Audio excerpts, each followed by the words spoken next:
வணக்கம். நான் டாக்டர் சாந்தி, consultant gynaecologist, சுக்ருதி hospital. எங்கள் ஹாஸ்பிட்டல் வந்து திருச்சியில் துவாக்குடி மலையில் இருக்குது. இங்கே வந்து அனைத்து வசதிகளும், அதாவது மகளிர் மற்றும் மகப்பேறு, குழந்தையின்மை சிகிச்சை, பொது மருத்துவம், குழந்தை நலம், 24 hours lab, 24 hours pharmacy, ICU, NICU, operation theatre, labour theatre ஆகிய அனைத்து வசதிகளும் இருக்குது. இன்றைக்கி நம்ம பார்க்க போகிறது ஏர்லி ப்ரெக்னன்சியை பற்றி.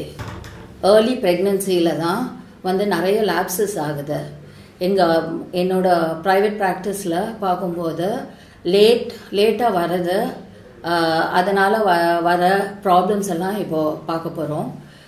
ஏர்லி ப்ரெக்னன்சி, அதாவது கருவுற்ற நாளிலிருந்து முதல் 3 மாதங்கள், அதாவது 13 வாரங்கள் ரொம்ப முக்கியமான ஒரு காலகட்டம்.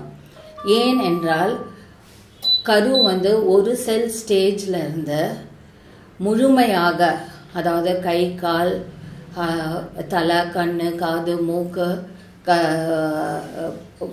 முழு உருவம் பெற்று 13 வாரத்தில் எல்லா உறுப்புகளும் வந்துடும்.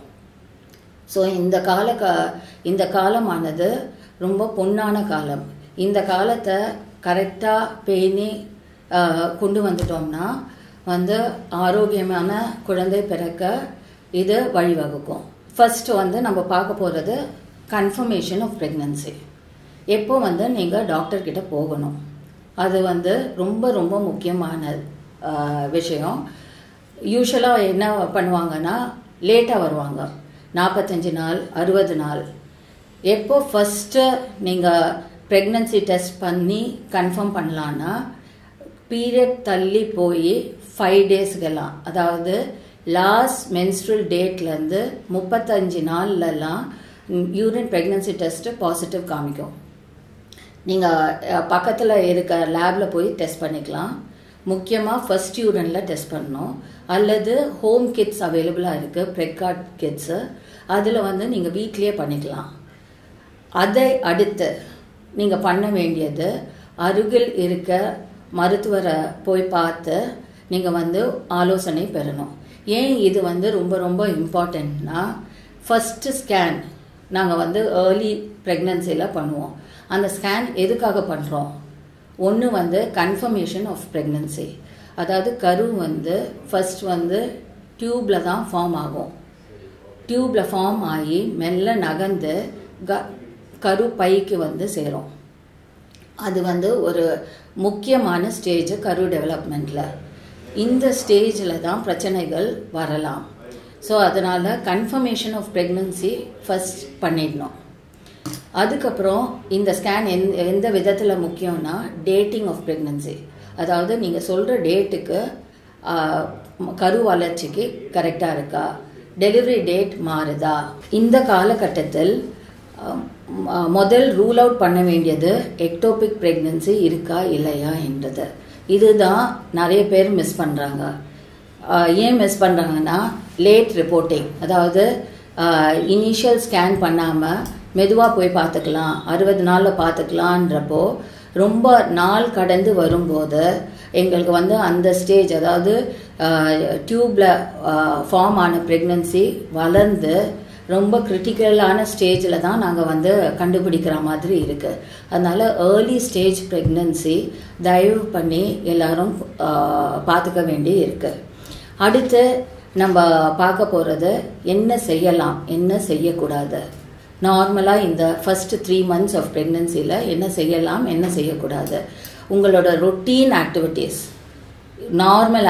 நார்மல் குக்கிங்கு, வாக்கிங்கு, நார்மலாக என்னெல்லாம் வேலைகள் பண்ணுறீங்களோ எல்லா வேலைகளும் பண்ணிக்கலாம். தவிர்க்க வேண்டிய வேலைகள் வந்து ரொம்ப கடினமான வேலைகள், ட்ராவல் பண்ணுறது, முக்கியமாக தாம்பத்தியம் வச்சுக்கக்கூடாது. என்ன உணவு வகைகள் உட்கொள்ளலாம், ஹெல்த்தியான ஆரோக்கியமான உணவு வகைகள்.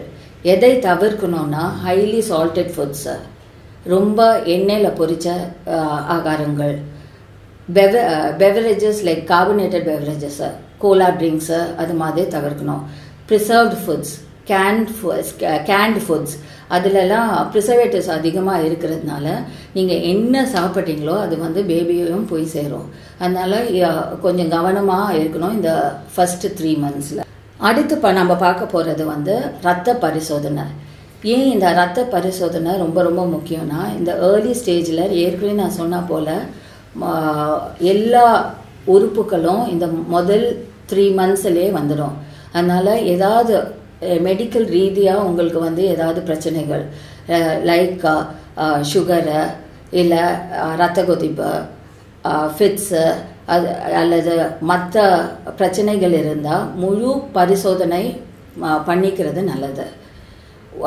ஸோ மருத்துவர்கிட்ட போனீங்கன்னா ஒன்று ஜென்ரல் செக்கப் பார்ப்பாங்க, அடுத்து ஸ்கேன் பார்ப்பாங்க, அடுத்து ரத்த பரிசோதனை.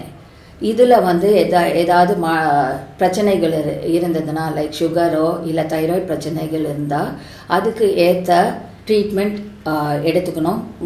முக்கியமாக தைராய்டுக்கும் சுகருக்கும் கட்டாயமாக ட்ரீட்மெண்ட் எடுத்தால் தான் பேபியோட வளர்ச்சி நல்ல ஆரோக்கியமான வளர்ச்சியாக இருக்கணும். அடுத்து வந்து drug supplementation folic acid supplementation ரொம்ப ரொம்ப முக்கியம். ஏன்னா இது வந்து பேபியோட பிரெயின் க்ரோத்தையும் ஸ்பைனல் கார்ட் க்ரோத்தையும் நல்ல விதமாக கொண்டு வரும். அது இல்லாமல் தயவு பண்ணி எந்த மாத்திரைகளையும் மருத்துவரின் ஆலோசனை இல்லாமல் உட்கொள்ளாதீங்க. ஓவர் த கவுண்டர் ட்ரக்ஸ் இல்லை தலைவலி மாத்திரை, வலி மாத்திரை, அது மாதிரி மாத்திரைகள் நீங்கள் தவிர்ப்பது நல்லது. அதே மாதிரி இங்கே வந்து ஒரு முக்கியமான விஷயம் நான் சொல்ல விரும்புகிறேன். ப்ரீவியஸாக நீங்கள் ஏதாவது மெடிசன்ஸ் ஏற்கனவே எடுத்துகிட்டு இருந்தீங்கன்னா உங்கள் மருத்துவர்கிட்ட சொல்லி அது வந்து ப்ரெக்னென்சியில் சேஃபான மருந்தா என்னன்னு பார்த்துக்கிட்டு சேஃபான மாத்திரையாக உட்கொள்ளணும். ஃபார் எக்ஸாம்பிள் ஏற்கனவே சுகர் இருக்கலாம், இல்லை பிபி இருக்கலாம், ஃபிட்ஸுக்கு மாத்திரை எடுத்துக்கிட்டு இருக்கலாம், இல்லை வீசிங்க்கு மாத்திரை எடுத்துக்கிட்டு இருக்கலாம். இது மாதிரி மாத்திரைகள் எடுக்கும்போது சில மாத்திரைகள் வந்து ப்ரெக்னென்சியில் சேஃபு, சில மாத்திரைகள் வந்து அன்சேஃபு. ஸோ இந்த சேஃபான மாத்திரைகள் மட்டும்தான் உட்கொள்ளணும். அந்த பிரிவு உள்ள மருத்துவரை பார்த்து நீங்கள் சேஃபான ட்ரக்ஸை உட்கொள்கிறது நல்லது. ஐடியலாக பார்க்க போனால் நீங்கள் எப்போ ப்ரெக்னென்சியை நீங்கள் வந்து பிளான் பண்ணுறீங்களோ அப்போவே மாத்திரையை மாற்றிக்கணும். அதுதான் ஐடியல். அடுத்து வந்து அடுத்த ஸ்கேன், முதல் செக்கப் போயிட்டீங்க, கன்ஃபார்ம் பண்ணியாச்சு, டாக்டர் உங்களுக்கு வேண்டிய ஆலோசனைகள் கொடுத்தாச்சு, என்ன செய்யணும் என்ன செய்யக்கூடாது என்ன கேட்டுக்கிட்டீங்க. அடுத்து வந்து எப்போ அடுத்த செக்கப், அடுத்து வந்து வயபிலிட்டி ஸ்கேன், அதாவது பேபியோட இருதய துடிப்பு வந்துடுச்சான்னு பார்க்கணும். அது வந்து எப்போ பார்க்கணுன்னா 7 to 8 weeks. ஸோ அந்த ஸ்கேனும் ரொம்ப இம்பார்ட்டண்ட்டான ஸ்கேன். அது மட்டும் இல்லாமல் நிறையா அப்போ வந்து உங்களுக்கு வந்து நிறையா டவுட்ஸ் வரும். ஏன்னா அப்போ வந்து உங்களுக்கு வந்து சின்ன சின்ன பிரச்சனைகள் வர ஆரம்பிக்கும். அது வந்து most of them are very common problems. ஒன்று வந்து வாந்தி, நம்ம வந்து அதை வந்து மார்னிங் சிக்னஸ்ன்னு சொல்கிறோம். வாந்தி, பெரட்டல், ஒரு நெஞ்செரிச்சல், அதெல்லாம் ரொம்ப காமன்.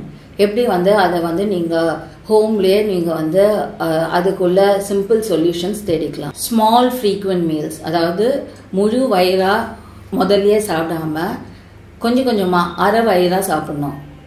நிறைய தண்ணி உட்கொள்ளணும். ஃபைபர் டயட்டை எடுத்துக்கணும். மலச்சிக்கலும் இந்த ஸ்டேஜில் ரொம்ப காமன். ஸோ அதுக்கு என்ன பண்ணணுன்னா நீங்கள் ஃபைபர் ஃபுட்டு, பழங்கள், பயிர் வகைகள், நிறைய தண்ணி ஆகாரம், அது மாதிரி எடுத்திங்கன்னா மலச்சிக்கல் வராமல் பார்த்துக்கலாம்.